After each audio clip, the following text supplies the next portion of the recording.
showing how powerful this law is. On the ethical side, if everyone, quote unquote, has a cell phone and everyone has internet connection, what if they don't? If you don't, you are at such a disadvantage in our economy. So how about helping with initiatives like this? Other ethical things. What do you do? What happens when you're done with your cell phone or your laptop or your TV, your big screen TV? You need a new one. You need a 70-inch or 80-inch. We Americans are notorious about being poor with recycling and discarding our electronic waste. And this poor guy has it in his water supply or whatever. This is a problem that needs to be solved because we just decide, oh, I need a new phone. Well, we don't really think about what happens to our phone. So these are ethical challenges that you will face along with your challenges of managing the business. And I know you'll do well because your generation has done well with that sort of challenge. Little mini business case. Inventory data. Product name, 30 bytes. Product description, 50 bytes. So each row contains 30 plus 50 is 80 bytes. A blank, that's a character on your keyboard, that's still 1 byte, 1 ASCII character.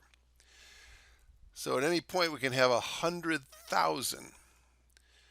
So what is 80 times 100,000? It is 8 million. So our information systems manager has requested funding to purchase a 2 gigabyte hard drive.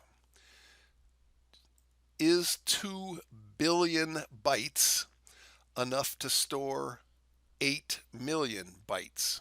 Yes, we tell her that's big enough. Now you might say, hard disk space has gotten so cheap.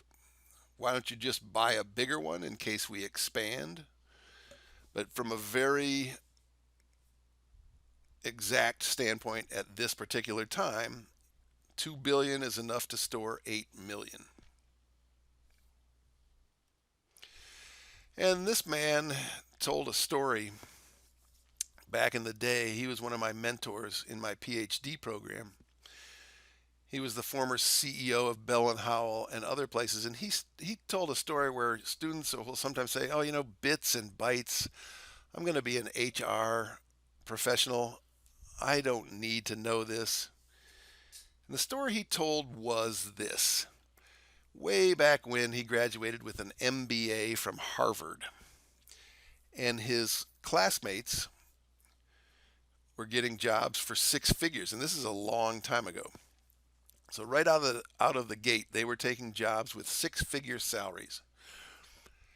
He did a value line analysis and decided that Hart, Schaffner, and Marx, the men's suit company, was an up-and-coming company that he wanted to be a part of.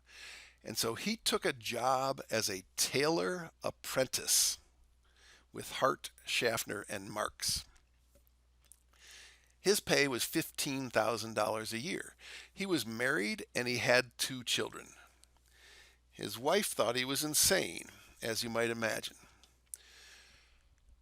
What he did was he went through the year-long tailor apprentice program.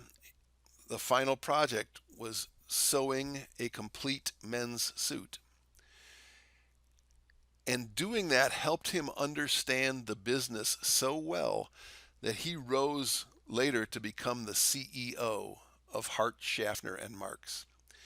And his point was, the more you understand about the business, the better you are able to manage it.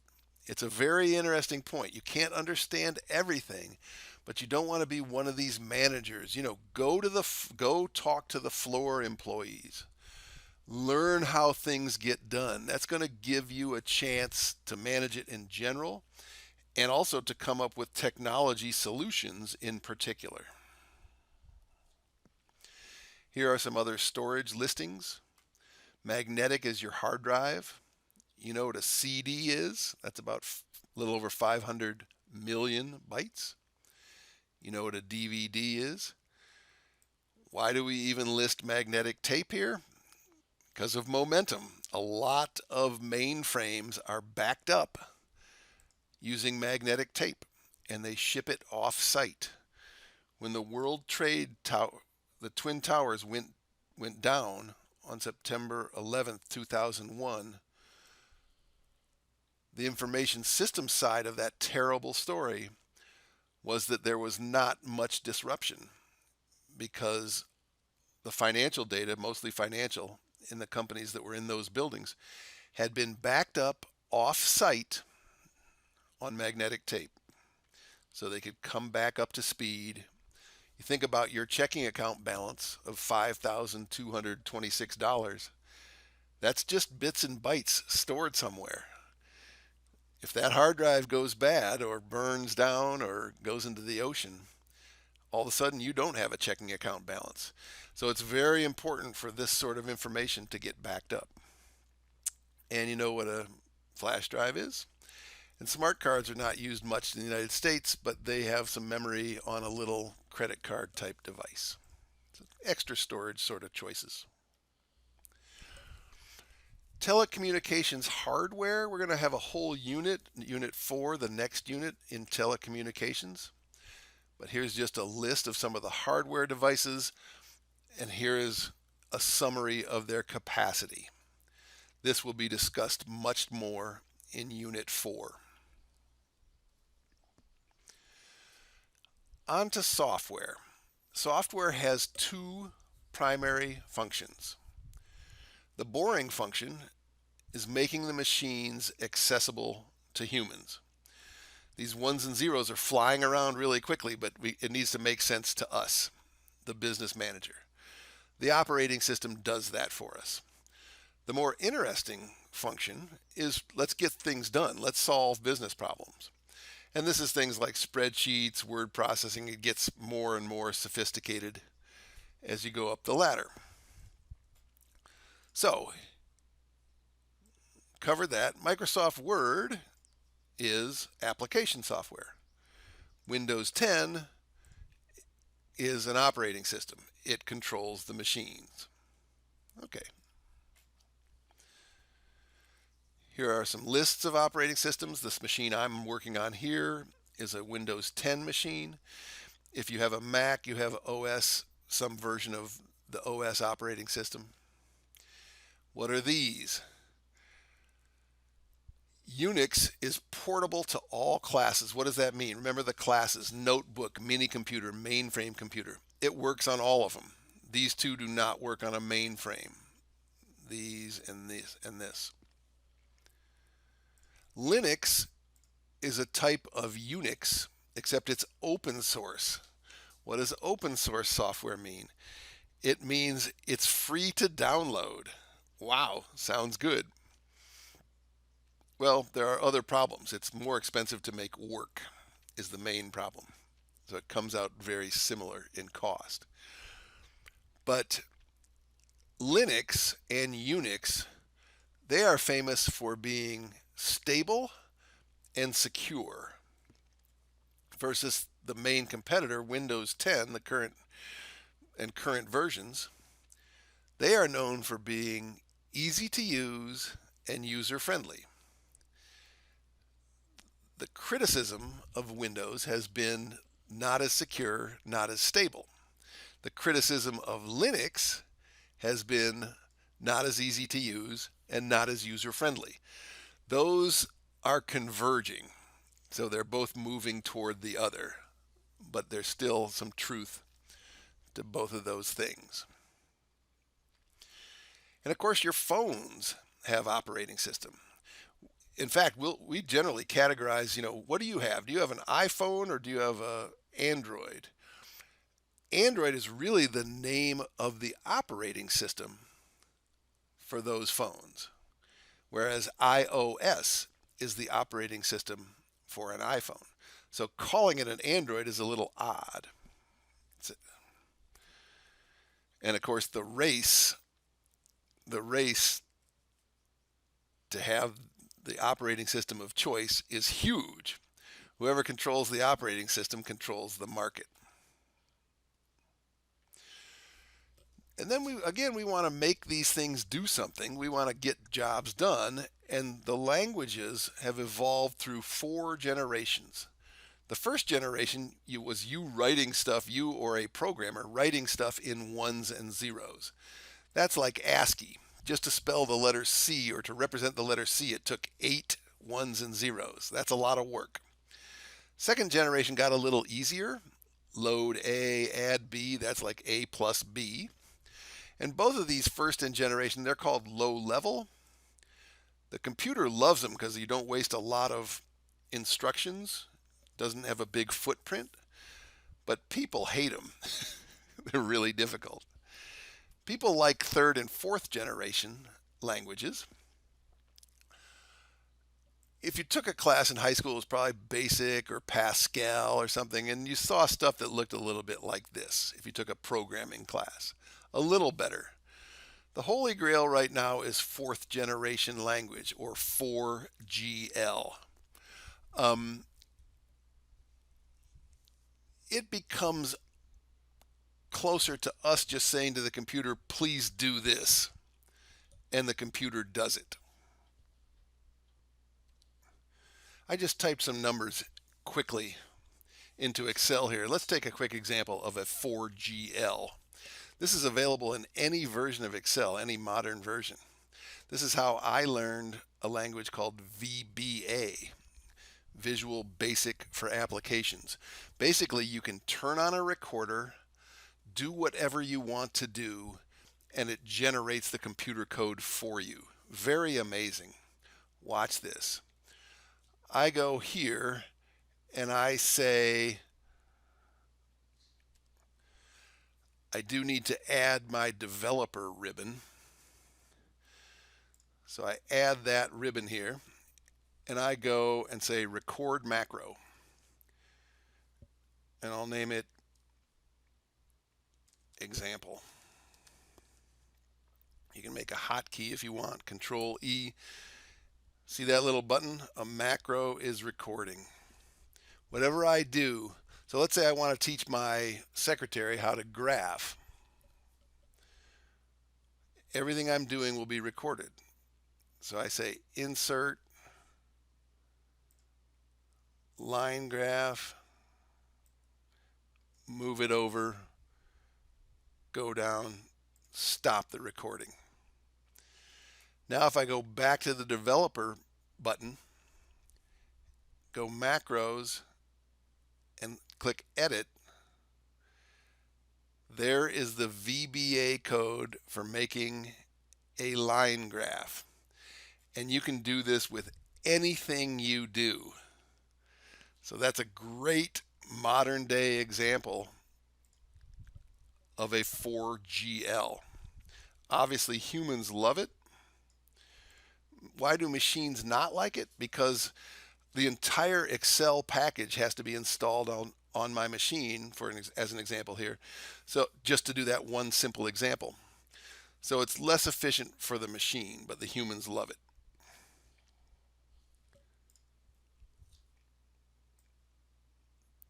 That's what it does. Lets us tell the computer what we want and generates the code. Nice.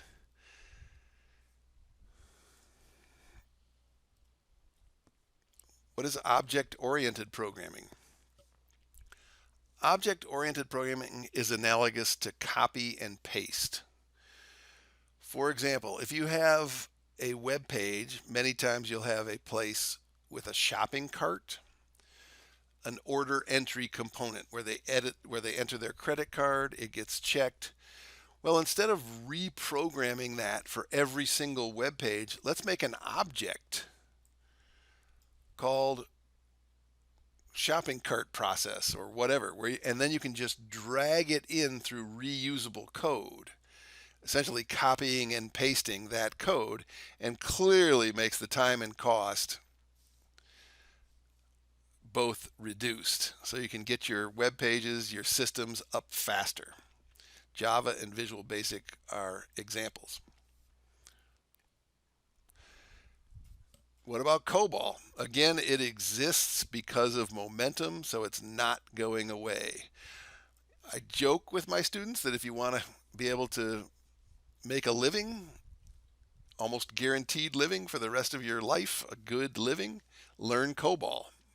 You can maintain this code for big companies. It'd be boring. That's why it's a joke. It wouldn't be fun at all. But you would be able to make money. Here's some software for the web. We've seen HTML, stands for Hypertext Markup Language, tells how a web page looks. XML tells how data travels over the web. You don't have to know these, but they are just languages to make web pages work. These last ones you don't have to know. What about groupware? Folks, how many times do you work in a group and 100 emails to get small amounts of things done? We're still kind of there.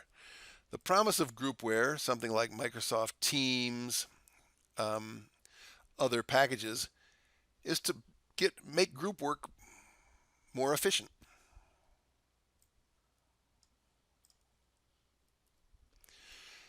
Very important here, these enterprise software acronyms, understanding what these are as a business manager. If you're a marketing student, you better know what CRM is. It's a system that stores information and manages information about your customers, sales, and marketing activities. SCM, remember the supply chain from Unit 2, a supply chain management system manages the entire supply chain. So not only your customers, but also your suppliers and your business. Business intelligence uses data from other systems to provide reporting, decision-making support, etc. And maybe the biggest acronym is ERP, Enterprise Resource Planning. Your virtual case 3, VC3, you get to use SAP, which is really cool and a nice little thing to put on your resume that you did a business case using SAP.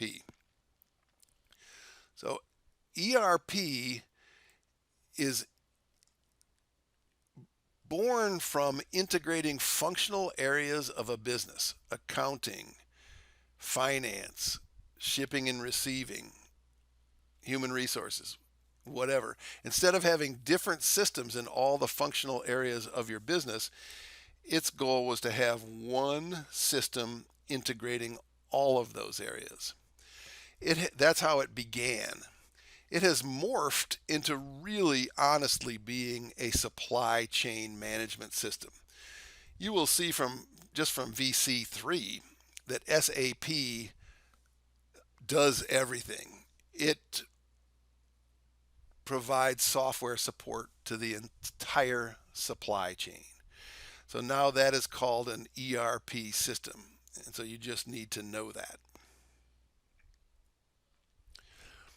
EDI, sometimes called business to business commerce, is the formatting for business transactions over electronic channels, and in the current economy, over the internet.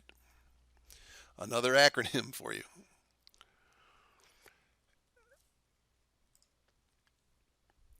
And so there's a participation question. Oh, we didn't talk about mail merge as an application package. Within Microsoft Word, as an example, there is something called mail merge, where you can take a table, you go to mailings, it's actually here, mailings.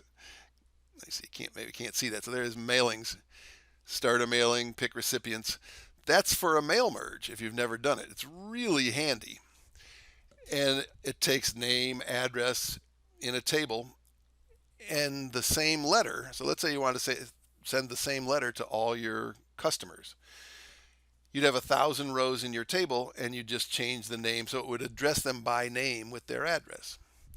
So that's something that would be like a CRM system. They're used a lot for addressing customers and sending either emails or mailings to many customers that become personalized through this mailings function. Which of the following is wrong? That came from the enterprise discussion. And the enterprise discussion gave you good definitions, but remember, SCM, Supply Chain Management System, is responsible for the entire supply chain. Just remember that and you'll be okay. So software economics, think about this. Once you write the software, how hard is it to make another copy? Whether it's Excel or QuickBooks or whatever it is, it's just a copy and paste. So an extra copy of Microsoft Word costs $1. So it's interesting to say how to price it. And because of that, the old model was buy, install, update, but there's a newer model now called software as a service, which is essentially, the acronym is here, it's essentially renting software. So instead of owning it, I don't want to own it. So this is very analogous to cloud computing, right? I just want to go up, borrow your resources, get my job done, solve my business problem, and then you can update the software. You, the SaaS company, you update the software, you provide security for it. I'm just going to log in and use it when I want and pay a fee. So the install version of QuickBooks, for example, has a price, and the online version, the SaaS version, you pay per month. You don't have to deal with this. You don't have to deal with this. So that's a popular model. And then what about open source again? How come we learn Excel in OMIS 351, Dr. Downing, and not Google Sheets? Well, I love Google Sheets. They're centralized on the web.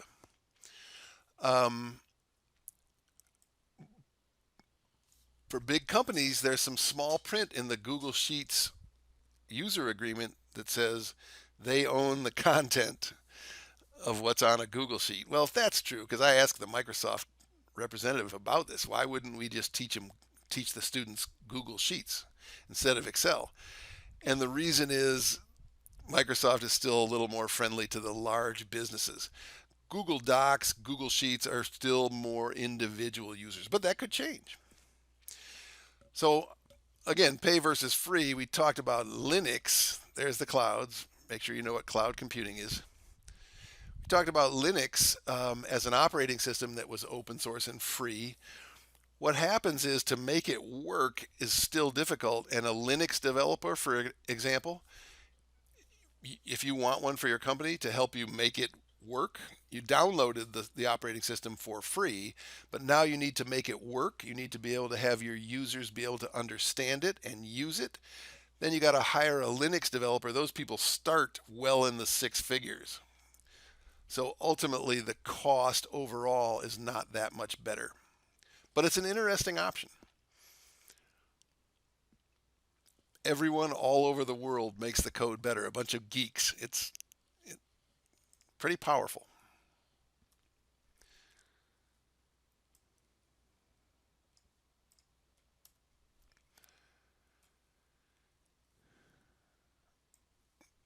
As discussed. And finally, hosting. We've talked about hosting. Much of the aspects of chuckdowning.com I host on GoDaddy. I pay a fee, and then they take care of the computer. I log in a cloud manner, and they save everything. They back it up. They take care of it and provide it to me. They are my host of the web pages that I display, of many of the web pages that I display to you. So that's what a web hosting company is. So based on this description of SaaS, what is it most analogous to? That was cloud computing. And then these questions will be answered in the SAP video. So make sure to also watch the SAP video. But outside of that, this has concluded our discussion of Unit 3.